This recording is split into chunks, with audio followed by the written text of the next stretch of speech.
Bonjour, aujourd'hui un tuto pour vous montrer comment je procède au changement de couleur. Il y a en ce moment beaucoup de choses qui tournent sur le tapisserie crochet qui s'apparente en fait à de la tapisserie. C'est très joli, c'est très tendance, ça permet de faire des motifs qui sont tout à fait formidables. Alors j'ai travaillé récemment sur un petit modèle comme ça, je m'en suis fait un petit porte-monnaie. Et vous voyez, ça a vraiment l'aspect d'une tapisserie. Pour ceci, on travaille sur des graphes. Alors, il y a des logiciels qui existent pour faire des graphes. Moi, je prends un cahier à petits carreaux et je m'amuse à faire des petits ronds. Voilà, par exemple, ça, c'est le graphe qui m'a servi pour faire ce modèle. Chaque petit carré représente un point. Donc voilà, ça permet à l'imagination de travailler. C'est assez rigolo, c'est un peu long. Mais après, surtout, c'est que la surprise, c'est quel résultat tout ça va donner. Alors aujourd'hui, je vous propose de travailler sur ce petit graphe tout simple qui va ressembler à une encre marine. Donc, enfin, c'est pas des centimètres, c'est des mailles. 10 mailles, 10 mailles. Et à l'intérieur, j'ai dessiné les mailles dont je souhaite qu'elles soient en couleur. Donc je vais utiliser un joli jaune bien foncé et un blanc pour faire ressortir tout ça. J'ai préparé déjà une chaînette de 10 mailles. Et puis on va commencer. Donc le premier rang. Alors ici je vais faire, ça va se passer en aller-retour. Donc l'astuce c'est de savoir que à chaque fois je vais faire un aller et un retour, etc. Il faut faire attention à ça pour bien voir où on va commencer. Pour le petit porte-monnaie que je vous ai montré, il était crocheté en rond. Donc à ce moment-là, pour faire des petits porte-monnaie, des petits sacs, on va continuer toujours dans le même sens. Ici, pour le crochet en rond, on fait des allers-retours. Donc le premier rang, c'est simple. Je vais avoir que une seule couleur. Là, j'ai fait ma petite maille pour tourner et je vais compter mes 10 mailles. 1, 2, 3, 4, 5, 6, 7,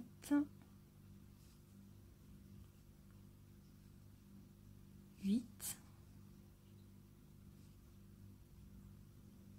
9, 10.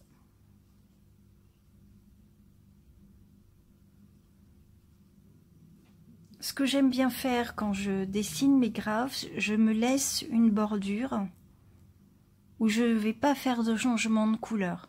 Déjà, 1, ça me simplifie la vie, et puis 2, je trouve que ça fait comme ça un travail plus propre, plus net.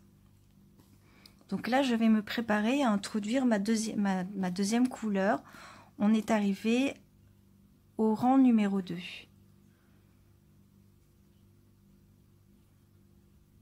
Donc je fais une maille pour tourner. Et au rang numéro 2, je commence de ce côté-là. J'ai donc 3 mailles. Alors je vais les compter. Ce qui est bien en tapisserie, c'est qu'il faut compter tout le temps. 1,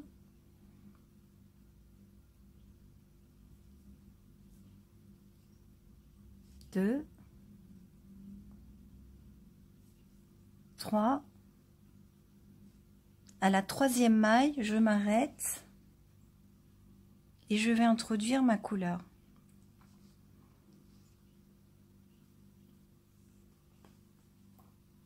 Et l'astuce ici, quand on a besoin de changer de couleur très régulièrement, donc notamment pour le petit porte-monnaie où il faut changer de couleur quasiment tout le temps,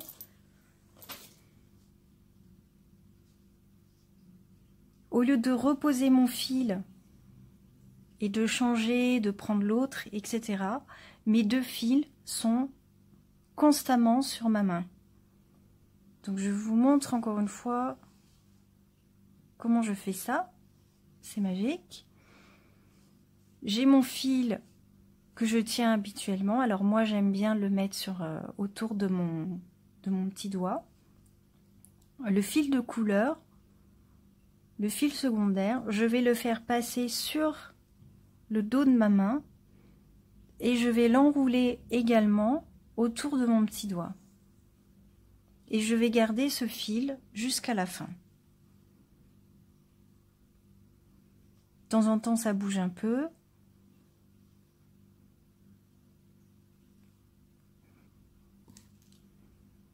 Je vais passer au blanc. Donc j'en ai 4. Et là,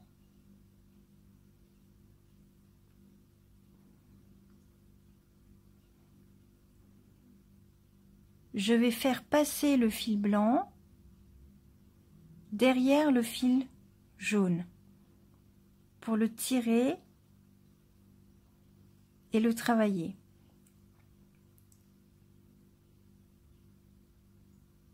Donc j'en veux 4. 1,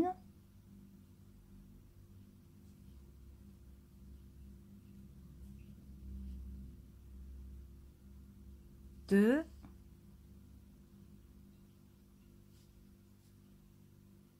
3,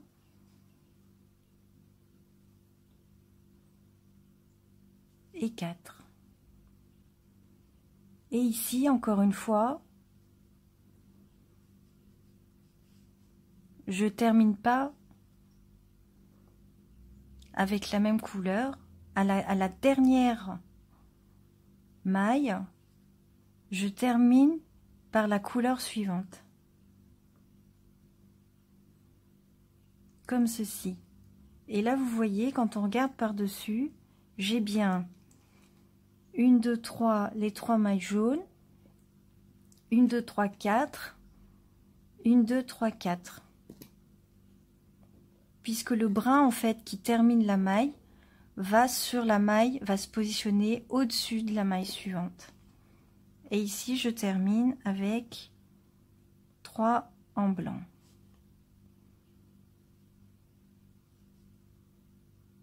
En jaune, pardon. Donc là, je passe au jaune. Et là, vous voyez que mon fil jaune est correctement positionné. Je l'emmène comme d'habitude et il emmène également avec lui le fil blanc qui sera caché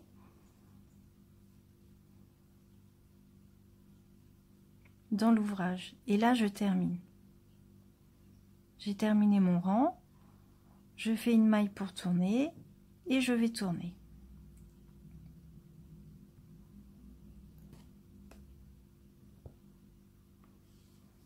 D'où l'intérêt de ne pas avoir de changement de couleur ici, ça évite de faire des changements de couleur au début et en fin de rang, ce qui est un petit peu plus délicat.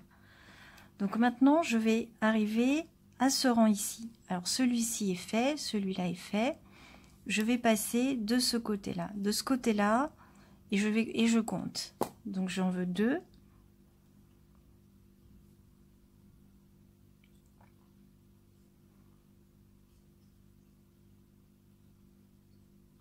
Une, 2. Je termine pas, j'emmène la couleur suivante. Ensuite, 1, 2, 3, 4, 5, 6. 6 en blanc. J'emmène bien le blanc. 1. Donc vraiment, je pousse, je rabats en fait le fil jaune pour bien attraper le fil blanc. C'est lui qui va ressortir. C'est avec le blanc que je fais mon jeté. 2.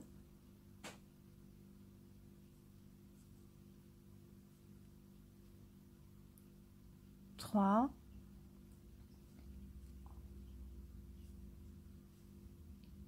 4.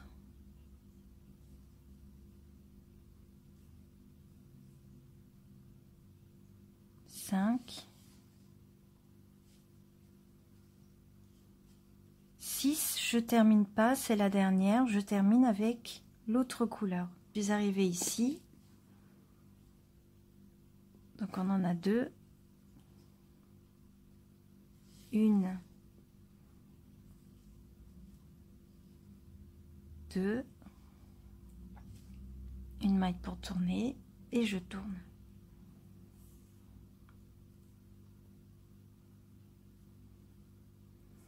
Plusieurs changements, d'où l'intérêt d'avoir les 2 fils à disposition sur la main. Alors je commence par un jaune. Donc là c'est bien celui-ci. Ensuite je veux 2 blancs. Donc un jaune, je termine pas, je termine avec le blanc. Je vais avoir 2 blancs.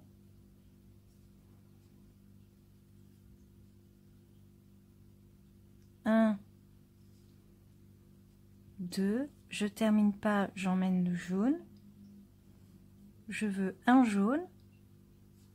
Donc je fais le jeté avec le jaune. Je tire le blanc. 2 blancs.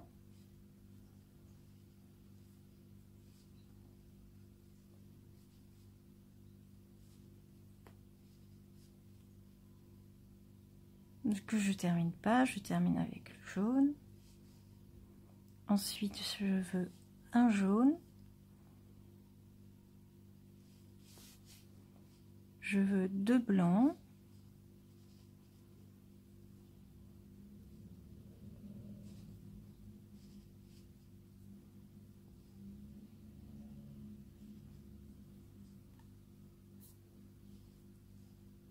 Et je termine.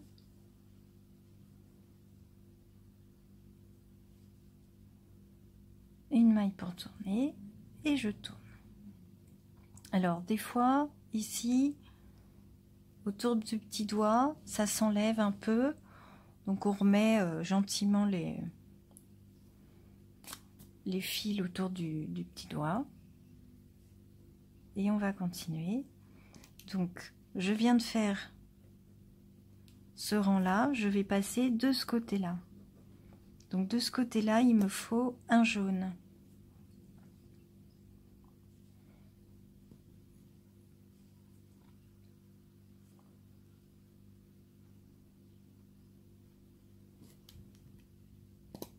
Ensuite un.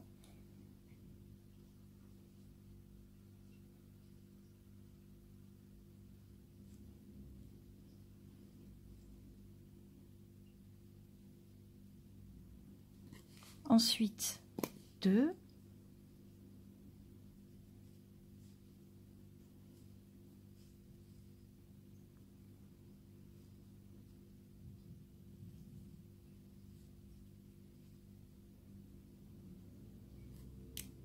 Puis 2.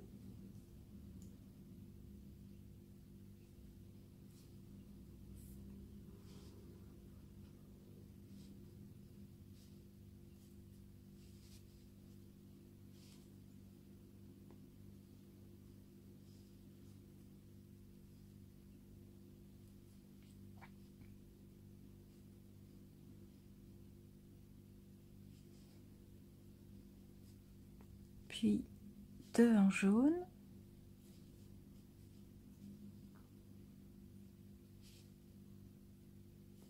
Un blanc. Et je termine. une maille pour tourner, je retourne.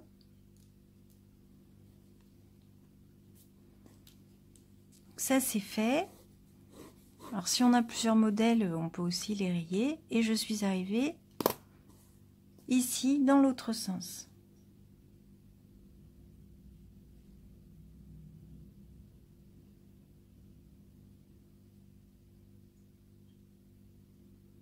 Un jaune.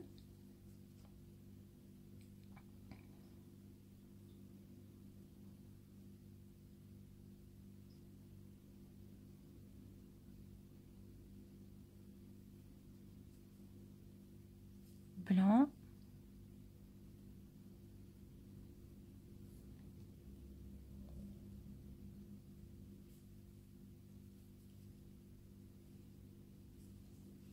De jaune.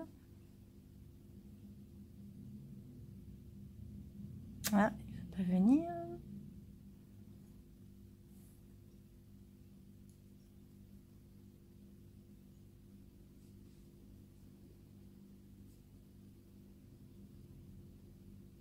De blanc.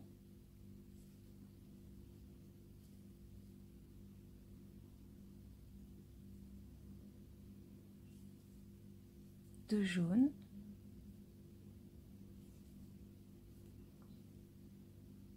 Donc à la dernière maille de couleur, on termine pas avec le même brin de couleur. On passe directement à la couleur suivante.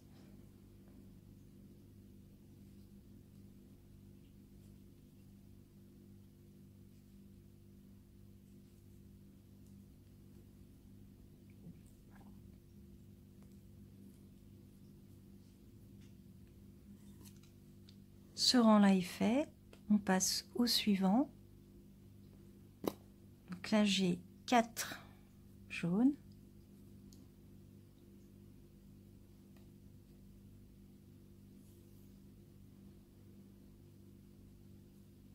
Alors quand je suis en train de filmer, les fils s'en mêlent un peu, mais parce que je suis obligée de tourner mes bras un petit peu différemment. Mais sinon,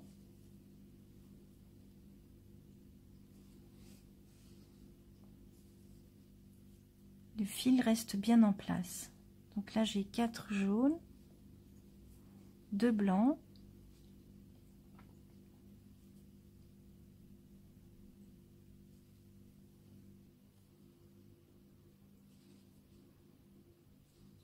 cette technique fonctionne pour quand on travaille avec 2 couleurs. Alors je vous avoue que ensuite travailler avec 3 couleurs, c'est pas tellement ma tasse de thé, justement parce que s'il y avait une technique pour tenir 3 fils en même temps, ce serait formidable.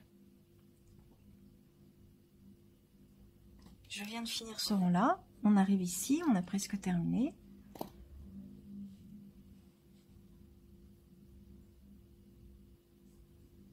Quatre jaunes, 1, 2, 3, 4.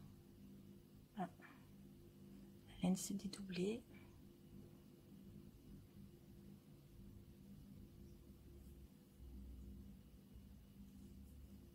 Ensuite 2 blancs.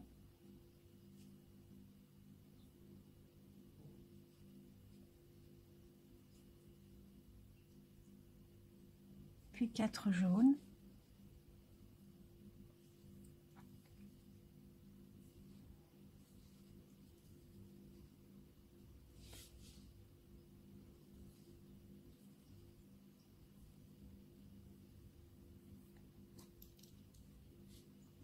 On est arrivé à cet endroit-là avec 4 jaunes.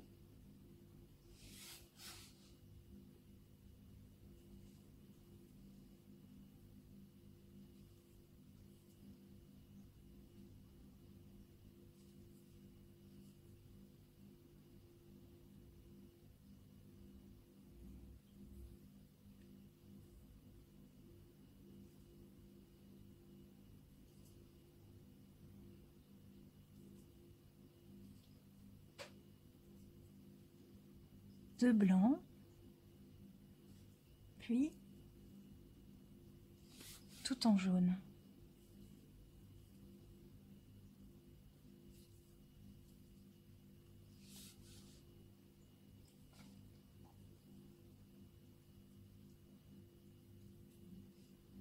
Il n'y a plus de couleur, on peut abandonner le blanc.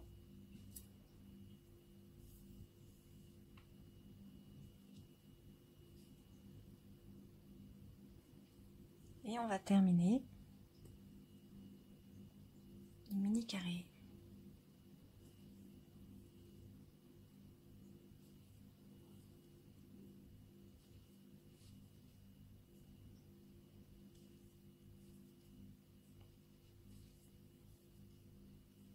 Voici, c'était ma petite introduction pour faire du tapisserie crochet.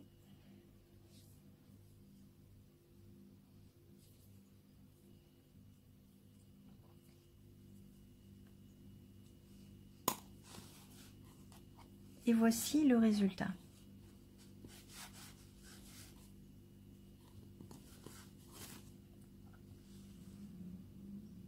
Une petite encre. Alors il y a toujours un côté un peu plus précis que l'autre. Et quand on fait du crochet en rang comme ça avec des allers-retours, on a toujours des petites démarcations au niveau des changements de couleur. Également, il faut faire attention quand on a 2 fils en même temps, de pas trop serrer parce que ça crée de la tension et vous allez avoir, l'ouvrage va se rétrécir là où vous faites courir 2 fils en même temps. Quand on fait du crochet en rond, le changement de couleur est beaucoup plus net, ce qui permet de faire des motifs comme ceci, avec vraiment bien dessiné. On voit bien les démarcations, la géométrie, et ça permet vraiment une infinité de créations. Tout un programme pour pouvoir bien s'amuser. J'espère que ce tuto vous a plu. À bientôt!